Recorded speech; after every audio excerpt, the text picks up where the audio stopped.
There's a dark side of the tree light called the calypos, or the husk, or the calypos, or the tunnels of Set. So one is 10 imminent illuminations. You get these light spheres. But it is the dark side that is actually putting forth the light. Now, what the Yoruba and most of the systems that we have now that people are practicing, the dark side has been eliminated. So, on the divination, there's some things that they can't get in the region of the dark side because they just simply don't know. You see what I'm saying? So, you have your light spirits, and then you have your dark spirits, which is the most potent and the powerful because they are the most primordial, the deepest regions of the subconscious mind. They're the most primordial. So it's the difference. You would have the brain, the human brain, which would give you particles of light. Those are angels, which is angels.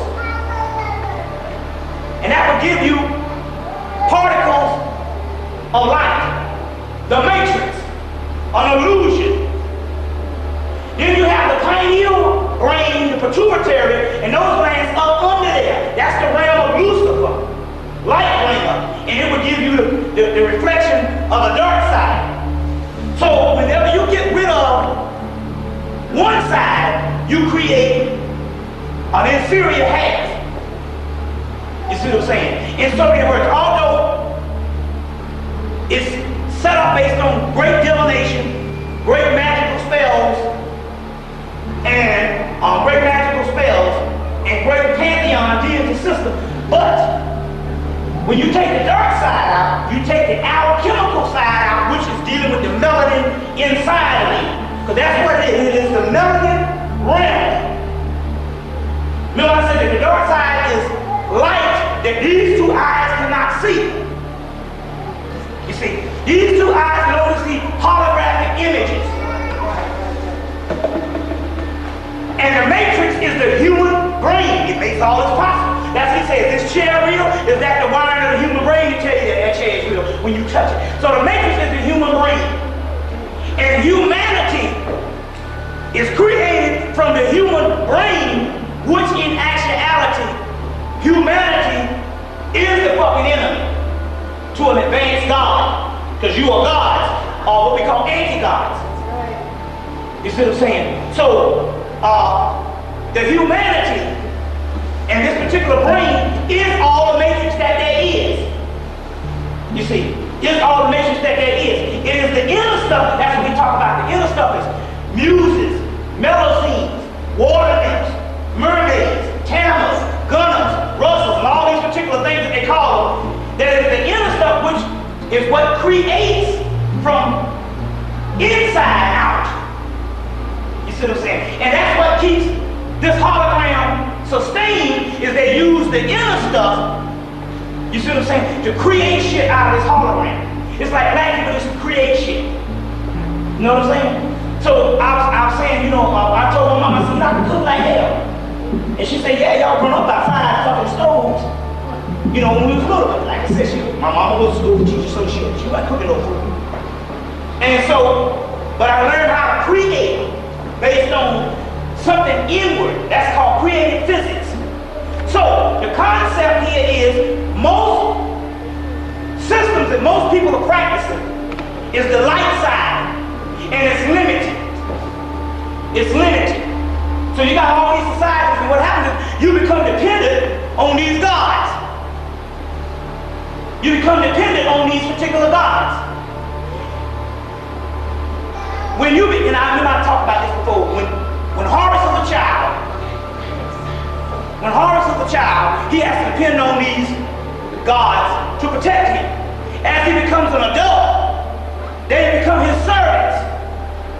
You see what I'm saying? So therefore, I'm not using these spirits. That's the difference between me and the other organized practitioners out here. You see what I'm saying? I ain't lying down the goddamn ocean. Motherfucker, I am ocean. That's the difference. That's what made you God. You see what I'm saying? Is there's 60-something chakras, there's 960 entities, they're all inside of you. And that's the key what we talk about. Now you got all these goddamn organizations, and they're out here. You see what I'm saying? And now all of a sudden, you started worshiping Oshun and Wi-Fi, and you don't understand it was originally alchemical components of your physical body. And how you really get access is you got to permeate your mind and say, motherfuckers, you're gonna do this goddamn shit. Yeah.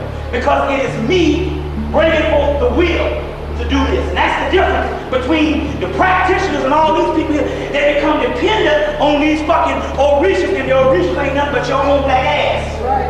And this is the difference, what I'm talking about right here, compared to all these other motherfuckers out here and stuff. So you burning a damn 1,000 candles, and I'm burning a lot of them too. I spent damn near $100 in candles in the last 2 months.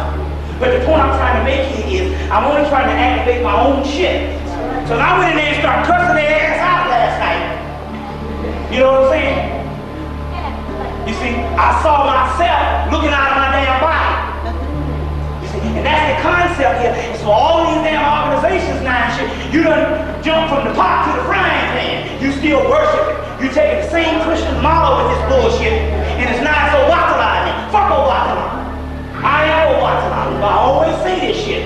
And that's the key on being a magus or a magician. That's the difference. This picture of ancient Kemet and this picture is one and the same. It represents the monster of soul and what your energy is. If you tap into it, it can kill everything down here. We'll go into that in a few minutes.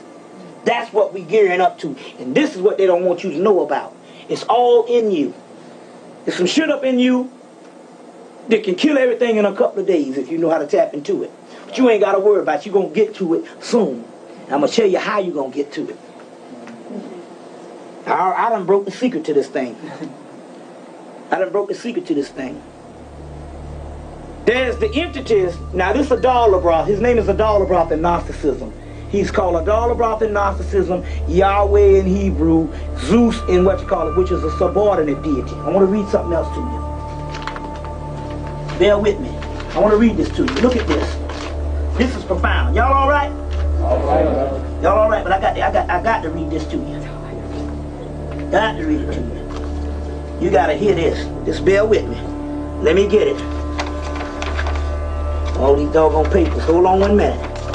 Put the stuff down that I don't need so I can find it. Here it is. Look. Look at this. The creator that controls the place, the creator. Y'all call on the creator. Don't call on no damn creator. You the creator. You were in the beginning. Remember you came down to clean up this mess? And what you did is you came down as one crystal and broke yourself up into many crystals, and that became the souls of each one of you. And those crystals inside of you were called the black dot. Crystalline dew. Crystalline dew. Melanin. So the creator here, that's that subordinate deity. You are above him. We are above God. The creator is in control of this place. Now, this what I'm talking about is the oldest scripture in the world. The same thing of that particular papyrus I gave you when you was going to go into hell, when you was going to go into slavery, is coming from the same papyrus of Asclepius. So this is 5,000 years old. It was later on translated into Greek in other names. But this is hermetics. Time you hear the word Hermes or hermetic stuff, that's the stuff that they stole out of the Library of Alexandria. What did they steal? Anytime you see something hermetic, you get a little book called a Kabbalion. K-A-B-A-L-O-N. The Hermetic Laws, a little blue book. Spell it again, please. K-A-B-L-O-N. No, K-A-B-L-O-N. Kabbalion. K-A-B-A-L-O-N. Excuse me. Can't spell what shit. Never could. Who's the author? The spider. 3 initiates. They didn't even put the name on it because they got it from some other place. That's called Hermetic Philosophy, a little blue book. Everything it tells you everything in the universe vibrates. Thought, this thing is vibrating. Just at a slower pace. You understand where I'm coming from? That's what they say, bodies turning into the spirit in a twinkling of an eye. We talking about vibration.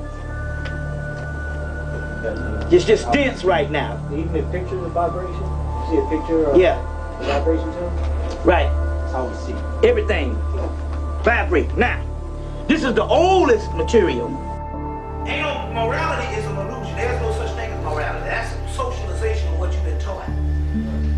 You know, it's like some motherfucker acting to think that God is looking down. Like some person in Jigsaw, Alabama is thinking that God is looking down on them going, what you doing? Why would you even want a goddamn God to look down on my aunt in Jigsaw, Alabama? Wonder what the fuck you doing? It's such a, we know we never get out of catechism. We never get out of that childlike breeding into this religion to even think.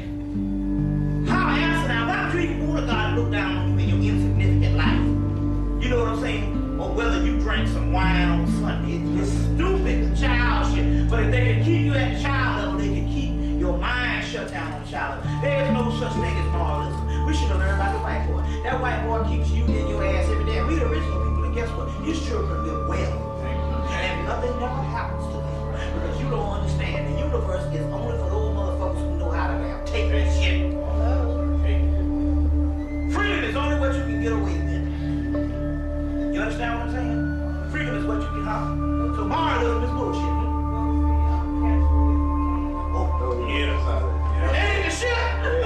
This white boy showed in the damn movie that if you got a damn willing mind, and if he was a white boy, this motherfucker was in the 11th grade. And that motherfucker bought him a pilot outfit. And that motherfucker went around the world. That 1 year, that motherfucker was up to what? How many million? Huh? 4 million? I mean, in scams. No, 6 million. And that motherfucker was making payroll checks by taking toy airplanes and cutting the damn pan off and gluing it. And guess what? It's a true story. Oh, that's a fact. No, that's a true story. That's some cold-blooded shit that cracker believe. When they caught him, he was in France printing his own payroll checks. Printing his own payroll check. They ain't gonna show you that his reality is what you can get away with. And that cracker was getting away with everything. That cracker, man, he bought a James Bond car, a James Bond suit. You see what I'm saying? It's about like that Joe Millionaire shit. All the women trying to marry a motherfucker who ain't got nothing. You know what I'm saying? They can only run the show one time. You know, because everybody won't go for what we do at the same time. But I'm trying to, you gotta see Catch Me If You Can. With Leonardo DiCaprio, produced by Steven Spielberg and Tom Hanks. Man, that shit was cold-blooded. That's the one I gotta see that again. But this cracker here, he was just pimping white people. And they was just letting him go on because at that time, he just had, they love pilots. So that motherfucker got him a pilot outfit. And was walking in and got him on the plane. He couldn't fly over there. Stand in the pilot cockpit. I know he would have shit if they say take over the plane. But homeboy was rolling, boy. And by that time, he went to other scammers. When he got through, he was printing down checks. Payroll checks, millions. And what that goes to show you how white people are. What did they do? They hired that motherfucker to work for the goddamn CIA. The FBI. They hired that crap. And your niggas on lockdown and preachers coming all up in there. You a bad boy. This is wrong shit. This crap here was so good, they hired that motherfucker to work. Boy, now the FBI, he was so cold. Because they couldn't catch him up a damn. They couldn't catch him up a damn. This shit was bad. You gotta catch